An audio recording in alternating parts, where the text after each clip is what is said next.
Hi, my name is John Whitehead. I'm an executive and leadership coach. And if you've been following me over the last few weeks, you know that I have been talking about Kouzes Posner's The Leadership Challenge. The 5 practices are within the Leadership Challenge that they highlight as those practices that exceptional leaders do to create extraordinary things in organizations. And within those 5 practices, there are 30 behaviors. And we started by the first practice, which was modeling the way. Then we moved on to the second practice, which is inspiring a shared vision. And now we've come to the third practice, which is challenging the process. Challenging the process. And Kouzes and Posner's break down that practice into 2 competencies, one of which is search for opportunities by seizing the initiative and by looking outward for innovative ways to improve.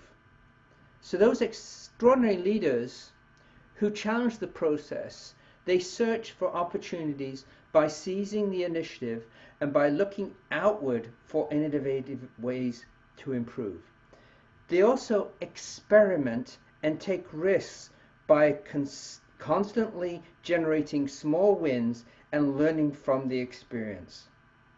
They also experiment and take risks by constantly generating small wins and learning from the experience. And I add to that and use that learning. It's not enough to learn from the experience, but it's then what you do with that learning, right? And using it. Which actually brings us to the first behavior within the challenge the process, which is, and I'm reading it here from the list, seeks out challenging opportunities that test his or her own skills and abilities. So those leaders who want to challenge the process seek out challenging opportunities that test their own skills and abilities. Now, often I will say to people that I see myself as a continuous learner. I recognize that we need to be continuous learning. Why? Because there is new things happening all the time. And if we don't keep up with those new things, we quickly fall behind and we become irrelevant. Now, think about this for a second. Any of the leaders that you have worked with, leaders that you've had in your organization, were they continuing to move with progress, with new technologies, with new manufacturing systems, with new thinking? Or would they tend to be stuck? You know, you hear things like, well, this is the way we've always done it. This is the way we've always done it.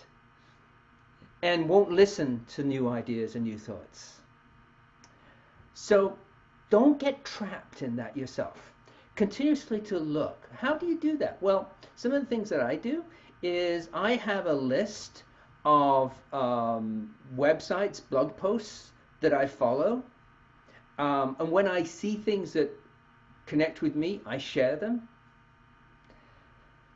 I'm, of course, with my coaching association, we're constantly upgrading. I mean, at most professional organizations, right, they have to have continuous learning to maintain their standards, their certification, their credentialing.